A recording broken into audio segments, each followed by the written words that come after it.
Hello everyone, कैसे हैं आप सब। एग्ज़ाम ट्रिक्स में आपका स्वागत है। आज हम पढ़ रहे हैं सर्कल 9th क्लास की मैथमेटिक्स। ठीक है, ये हम पढ़ रहे हैं सर्कल। इसको हिंदी में बोलते हैं वृत्त। ठीक है, हिंदी में इसको वृत्त बोलते हैं। सर्कल सर्कल की एक डेफिनेशन होती है। सर्कल में कुछ चीज़ें फिक्स होती है। ठीक है, सर्कल की डेफिनेशन ये होती है कि एक किसी पर्टिकुलर पॉइंट से एक फिक्स डिस्टेंस लेके अगर आर्क को घुमाया जाए, ये आर्क फॉर एग्जांपल मान लो कि ये फिगर अच्छा नहीं बना है। मतलब मान लो ये पर्टिकुलर ये पॉइंट हो गया, इसको सेंटर बोलते हैं। ठीक है, ये पर्टिकुलर डिस्टेंस होती है। ठीक है, तो ये डिस्टेंस चारों साइड से इक्वल होगी। इधर भी इतनी होगी, इधर भी इतनी होगी, इस कोने भी होगी, इस कोने भी होगी, इस कोने भी होगी, इस कोने भी होगी। तो इन सारे पॉइंट्स को अगर मिला के एक आर्क बनाया जाए तो वो जो फिगर डायग्राम बनता है वो सर्कल बनता है। ठीक है, तो ये सर्कल होता है। अब सर्कल में कुछ चीज़ें होती है जो हमें जानना चाहिए। ठीक है, तो जानना क्या क्या है अपने को। देखो, हम चलते हैं। जैसे सर्कल में अगर हम पढ़ें, मैं आपको बताऊं तो सर्कल में सपोज ये मान लो कि सेंटर हो गया। क्लियर है, ये सेंटर हो गया। सेंटर में ये पर्टिकुलर डिस्टेंस जो होती है इसको रेडियस बोलते हैं। मान लो सेंटर को हमने ओ नाम दे दिया, इस पॉइंट को हमने ए नाम दे दिया, और अगर इसी को मैं इधर मिला दूं तो ये भी डिस्टेंस होगी। ये पर्टिकुलर पॉइंट मान लो बी हो गया, लेट से। ठीक है, यहाँ पर ओ को क्या बोलते हैं? ओ को सेंटर ऑफ द सर्कल बोलते हैं। सेंटर ऑफ सर्कल, हिंदी में वृत्त का केंद्र।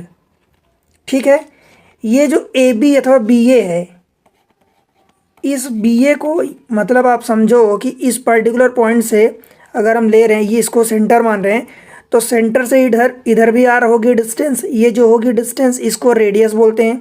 इधर भी जो डिस्टेंस होगी इसको भी रेडियस बोलेंगे। ये किसी भी कोने में होगी सेंटर से डिस्टेंस, ये डिस्टेंस, ये डिस्टेंस, किधर भी आप घुमा दो, ये डिस्टेंस, ये डिस्टेंस, ये डिस्टेंस, ये सारी डिस्टेंस इक्वल होगी और उस इक्वल डिस्टेंस को रेडियस बोलते हैं। तो अगर ये वाला हिस्सा रेडियस है और ये रेडियस है तो ये पूरी डिस्टेंस कितनी हो जाएगी? R plus R. मतलब B A is equal to, ये क्या हो जाएगा? 2r, और इसी को डायमीटर बोलते हैं। Diameter of circle.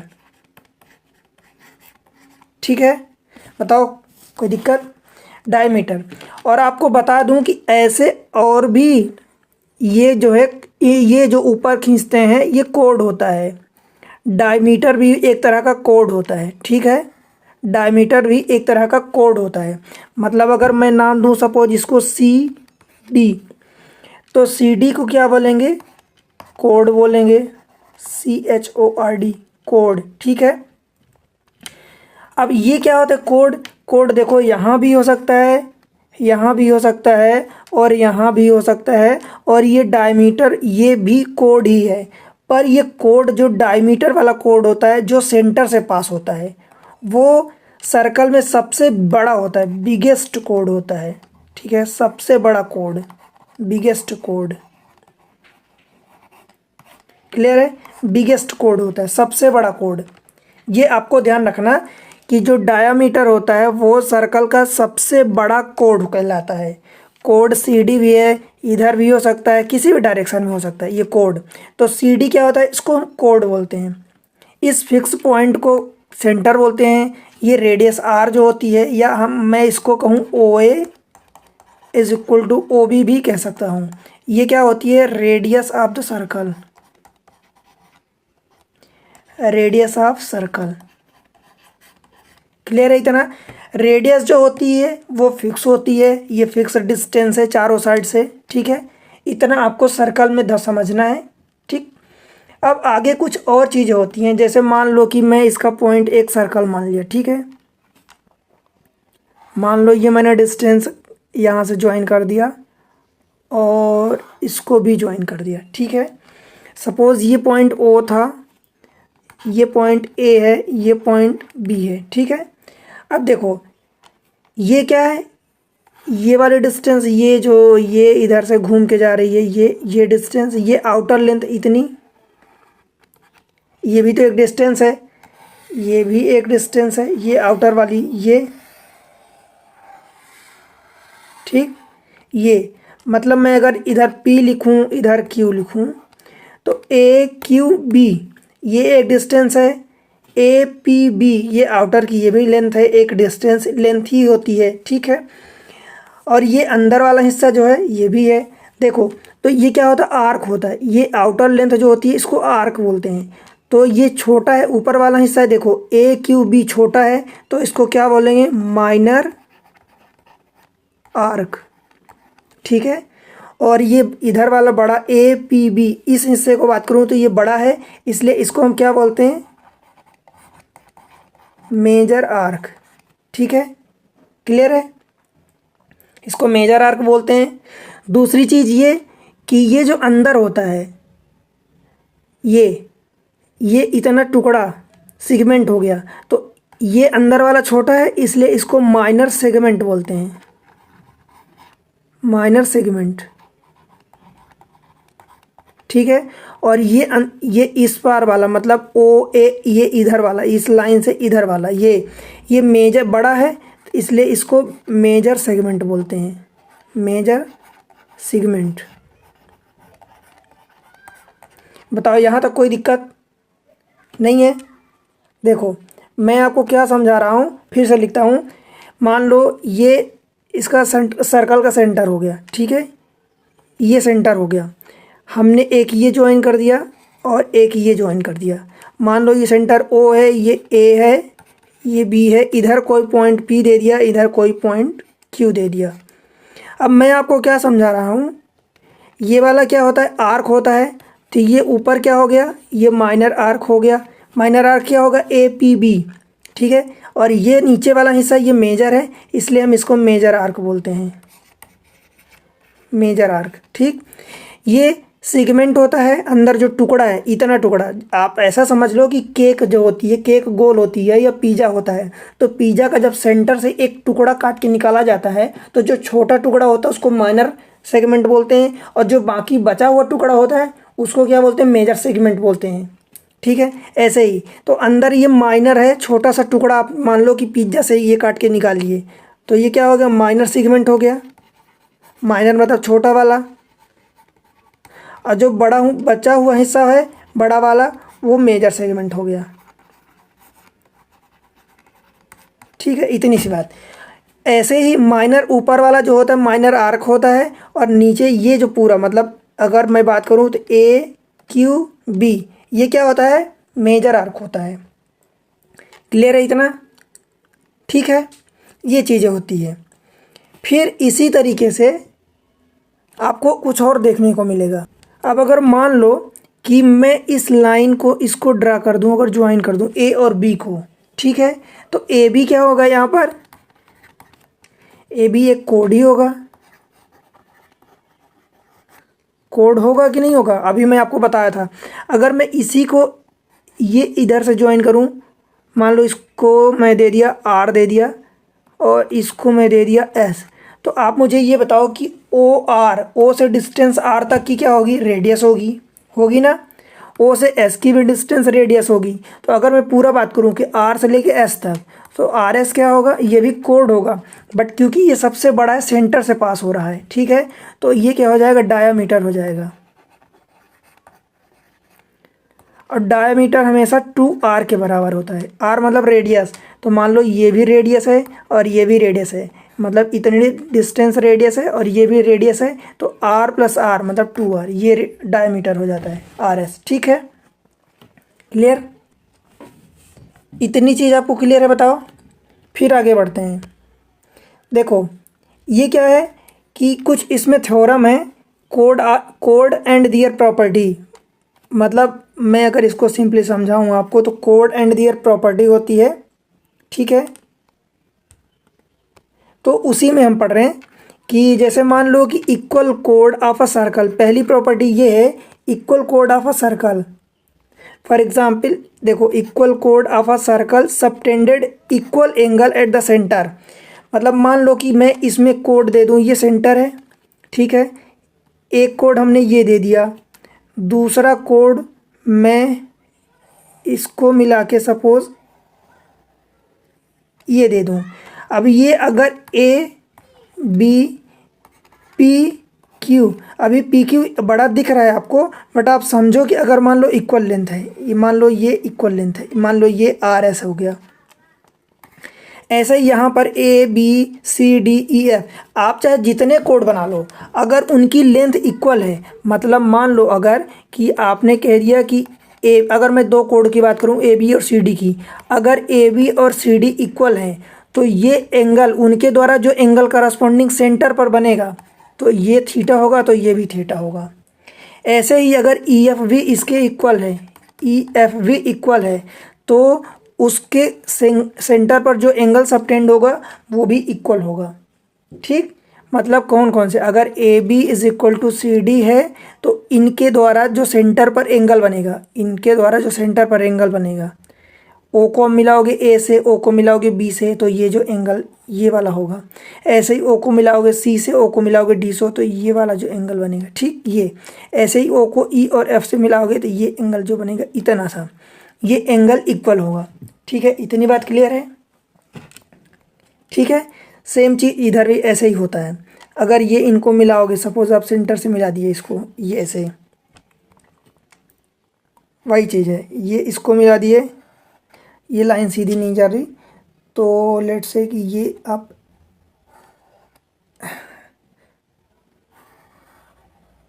ये ऐसे अगर मिला दिए तो ये सेम चीज़ें इक्वल हो जाएंगी। ठीक है, फिर दूसरी चीज़ ये, इसका कन्वर्स भी होता है। इसका कन्वर्स क्या होता है, if angle subtended bye code of a length, if angle subtended bye code of a circle eight the centre are equal then code are equal. ठीक है, क्या कह रहा, वो ये कह रहा है कि मान लो ये सेंटर है, ठीक है, अगर इस पर एंगल, मान लो कि कोई कोड है, एक ये है,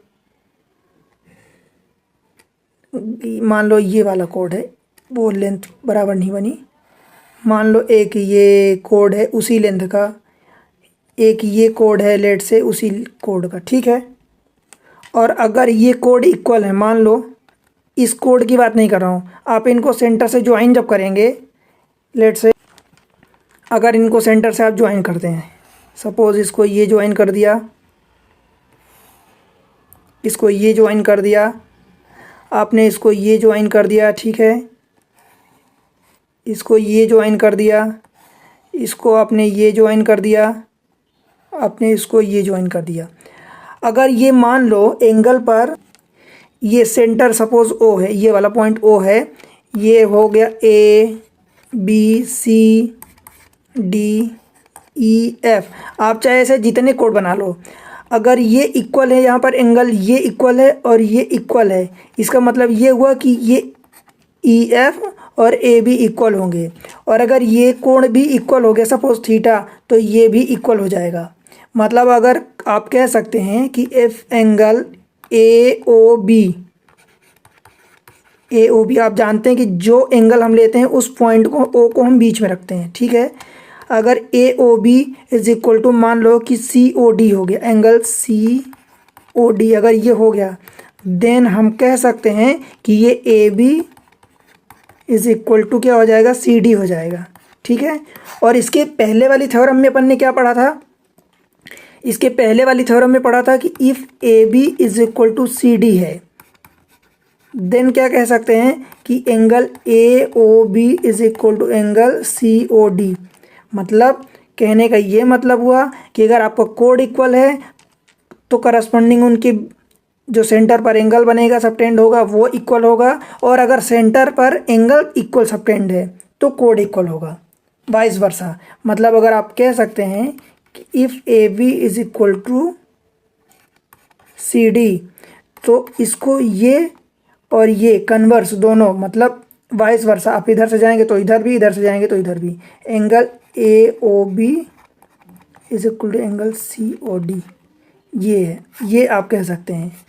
मतलब एक तो ये है और दूसरा ये। आप अगर ये इक्वल है तो इधर भी जा सकते हैं, इसका मतलब ये साइन इधर हुआ, और अगर ये इक्वल है तो इसका मतलब आप इधर भी जा सकते हैं। ठीक है, इतनी बात क्लियर है आपको? ठीक, आगे बढ़ें।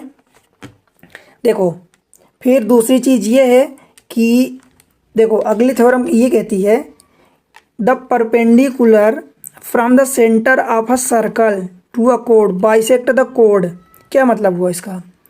मान लो ये यहाँ पर एक सेंटर है, ये कोड है, ठीक है।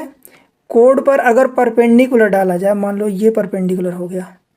परपेंडिकुलर का मतलब ये हुआ कि ये 90 बनेगा, ठीक है। ये मान लो इसको हमने क्या मान लिया, ए बी एक कोड मान लिया, ओ सेंटर मान लिया, जहाँ पर ये गिर रहा है ये सी हो गया पॉइंट।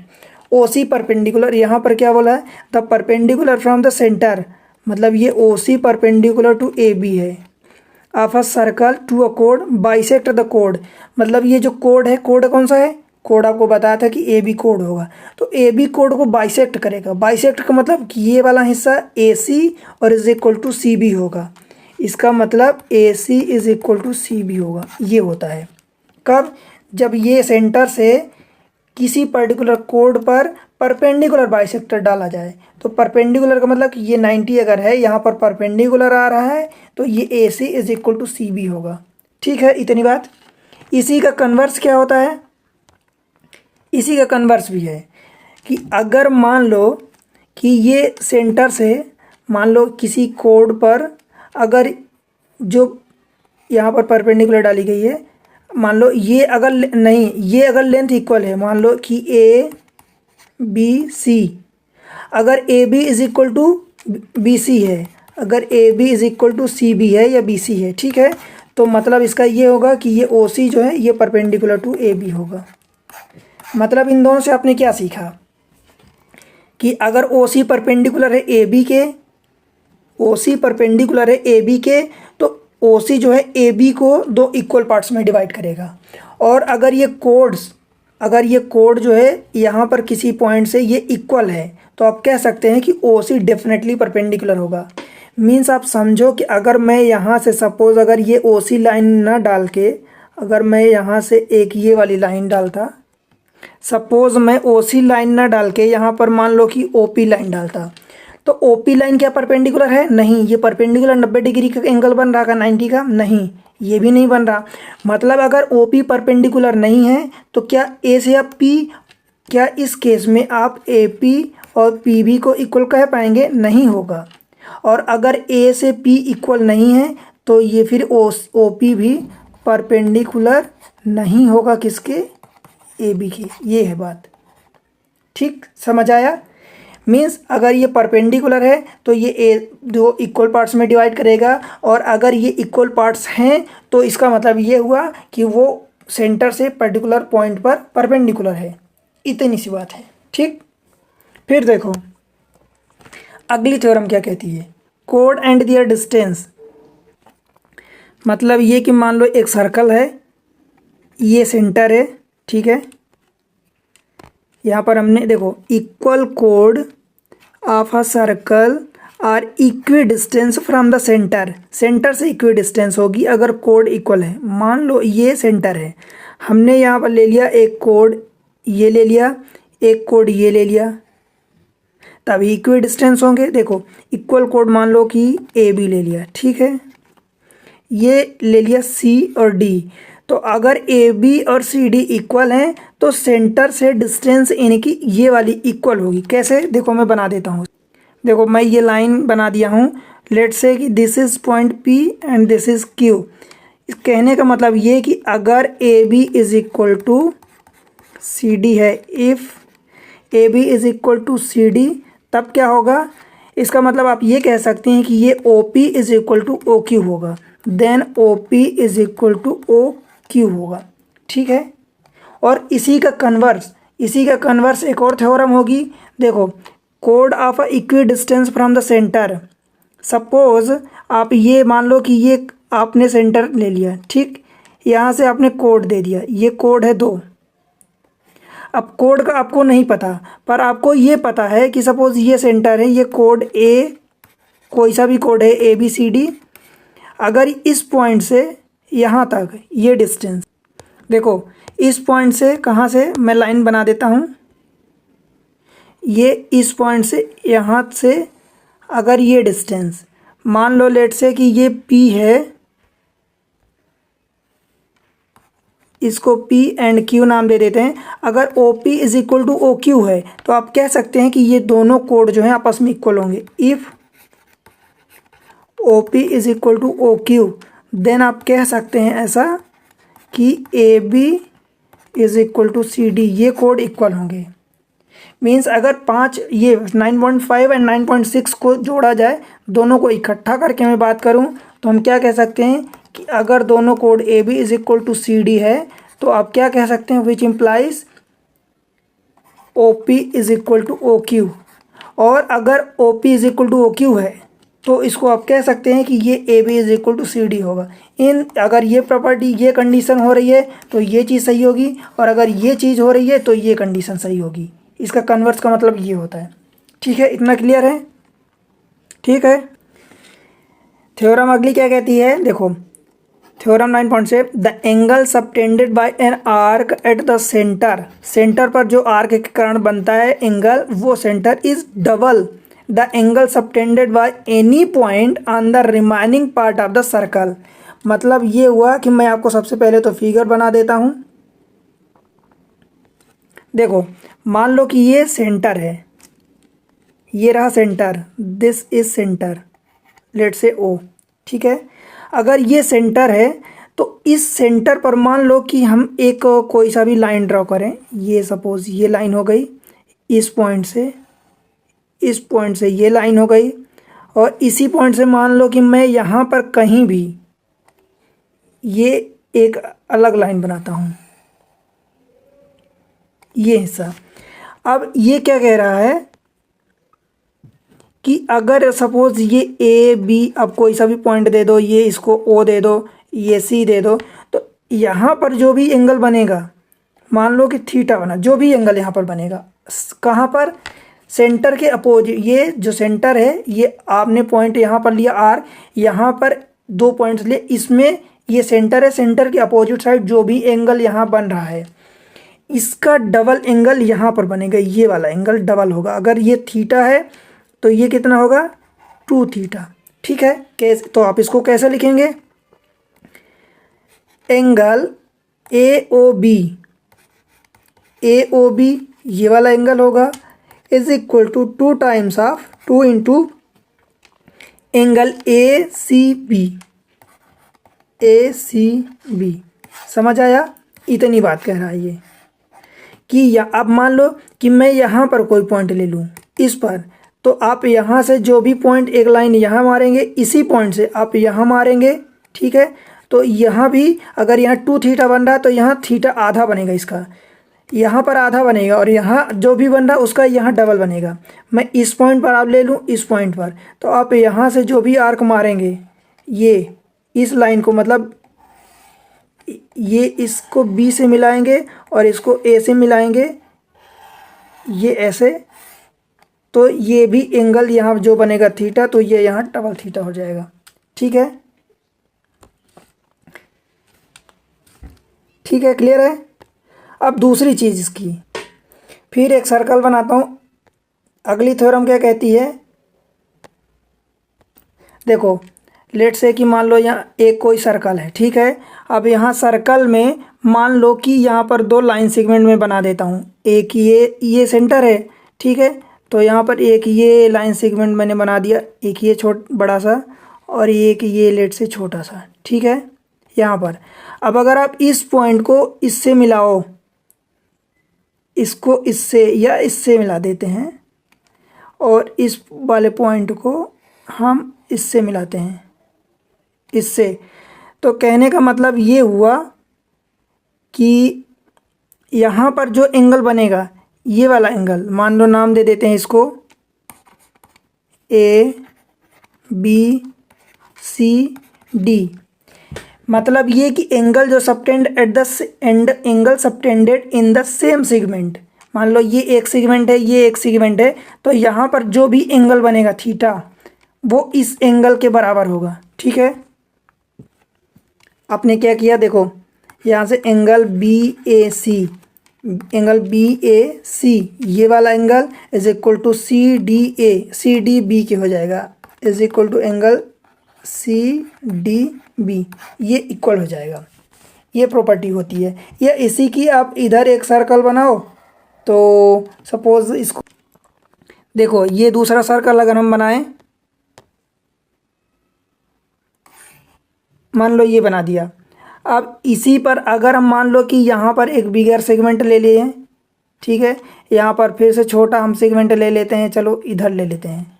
ये ज़रूरी नहीं कि पैरेलल हो, अगर यहाँ पर जो एंगल मान लो इसको ज्वाइन कर दिया आपने, इसको ज्वाइन कर दिया, तो इस पर जो एंगल बनेगा, लेट से कि क्या बन रहा, थीटा बन रहा, पाई मान लो, एक्स मान लो, जो भी मान लो, तो यहाँ पर जो भी एंगल बनेगा, मान लो कि ये एक्स बना, तो यहाँ पर भी एक्स बनेगा, ये मतलब हुआ।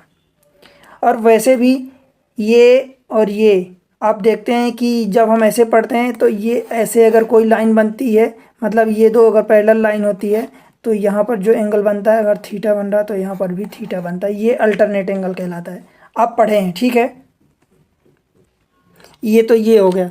फिर एक कौन सर्कल ऑफ द पॉइंट होता है, मतलब कि कौन सर्कल पॉइंट। अब कौन सर्कल कैसे होता है, जैसे मैं आपको समझाऊं कौन सर्कल, तो लेट से कि ये एक सर्कल बना दिया, ठीक है, और इस पर अगर मान लो यही थोड़ा सा बदलाव है, ये एक सेगमेंट हो गया, ये एक छोटा सा सेगमेंट हो गया, ठीक है।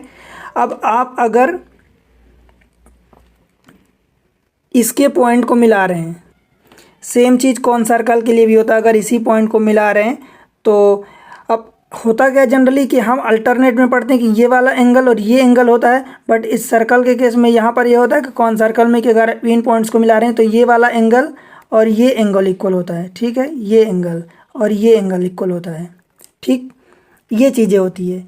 फिर हम एक चीज़ क्या पढ़ते हैं, साइक्लिक क्वाड्रिलेटरल होता है। साइक्लिक क्वाड्रिलेटरल का मतलब क्या हुआ कि जो साइकिल मतलब सबसे पहले तो आप समझो कि जो मतलब क्लोज फिगर हो, तो साइकिल का मतलब कि मान लो हमने सर्कल ले लिया, ठीक है। अब सर्कल में हमने क्या किया, साइक्लिक क्वाड्रिलेटरल, इसका मतलब मान लो ये हुआ कि हमने 4 पॉइंट ले लिया, लेट से ए हो गया, ये एक ये पॉइंट हो गया, एक कहीं भी मान लो यहाँ ले लेते हैं और एक यहाँ ले लेते हैं, कहीं भी ले लो, आपकी इच्छा है, यहाँ ले लो, ठीक है। अगर इन चारों पॉइंट्स को मिला देते हैं, मान लो इस पॉइंट को यहाँ से मिला दिया, ठीक है, इस पॉइंट को आपने यहाँ से मिला दिया, और फिर इस पॉइंट को आपने यहाँ से मिला दिया, और इस पॉइंट को यहाँ से मिला दिया। अब आप देख रहे होंगे कि यहाँ पर कोई भी डिस्टेंस जो है इक्वल नहीं दिख रही आपको। क्या दिख रही, क्या कोई डिस्टेंस, लेट से कि ये ए हो गया तो ये इसको बी नाम दे देते हैं, ये सी हो गया ये वाला पॉइंट, और इस पॉइंट को हमने दे दिया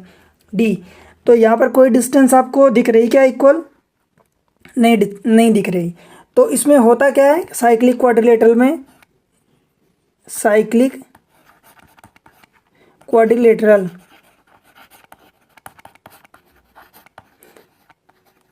अब इसको साइक्लिक क्वाड्रिलेटरल सबसे पहले तो बोल क्यों रहे हैं, देखो पहले तो एक साइकिल में सर्कल में है तो ये साइक्लिक हो गया, क्वाड्रिलेटरल का मतलब 4 साइड हो गई ए बी सी डी, तो ये साइक्लिक क्वाड्रिलेटरल हो गया। अब यहाँ पर क्या होता है, pair of opposite angle of a cyclic quadrilateral are supplementary होते हैं। पेयर ऑफ अपोजिट एंगल मतलब मान लो कि ये एंगल ए है, ये एंगल बी है, ये एंगल सी है और ये एंगल डी है। तो साइक्लिक क्वाड्रिलेटरल में जो पेयर ऑफ अपोजिट एंगल होते हैं वो सप्लीमेंट्री होते हैं, और सप्लीमेंट्री का मतलब क्या होता है, 180 होता है। मतलब हम यहाँ कह सकते हैं, क्या कह सकते हैं, एंगल ये वाला angle A plus angle C, angle A plus angle C is equal to 180 degree, and angle B plus angle D is equal to 180 degree. आपको ये angle A B C D समझने में दिक्कत नहीं हो रही। अगर इस एंगल ए को लिखेंगे तो कैसे लिखेंगे, देखो जो एंगल लेते हैं उसको बीच में रखते हैं। अब आप चाहे एंगल बी ए सी बोल दें, बी ए डी बोल दें, या डी ए बी बोल दें, इसी चीज़ को आप एंगल बी ए डी भी बोल सकते हैं, और इसी चीज़ को आप एंगल डी ए बी भी बोल सकते हैं। आप जानते हैं कि जो एंगल लेते हैं, कंसीडर करते हैं, वो पॉइंट बीच में होता है, बस ये ए बीच में है तो इसलिए मतलब एंगल ए की बात हो रही बीच वाले की, ठीक है। बाकी बी और डी को अब इधर चाहे आगे कर दें चाहे पीछे कर दें, बात बराबर होती है, सभी के लिए ऐसा ही होता है, ठीक है, ये साइक्लिक क्वाड्रिलेटरल होता है। इतनी सी बातें हैं इसमें सर्कल के केस में। फिर अपन एक्सरसाइज करते हैं, ठीक है। तो इस तरीके से आपको इतना समझ में आया जो पढ़ाया तो सर्कल में, ठीक है। आप एग्ज़ाम ट्रिक्स से जुड़े रहें, ठीक है। एग्ज़ाम ट्रिक्स से जुड़े हैं, आपको ऐसे यूज़फुल वीडियो मिलते जाएंगे, ठीक है। आपको इसको सब्सक्राइब करना है अगर नए हैं चैनल पर, तो वीडियो अच्छे लग रहे हैं तो लाइक करो, ठीक है। और अपने सभी क्लासमेट के साथ, आपके जो क्लास में पूरे दोस्त हैं, आपके पूरे क्लासमेट में बच्चे हैं, उन सब के साथ आपको शेयर करना है, ठीक है। इतना सपोर्ट आपसे चाहिए, ठीक है। मिलते हैं अगले लेसन में इसकी एक्सरसाइज लेके, तब तक के लिए बाय बाय।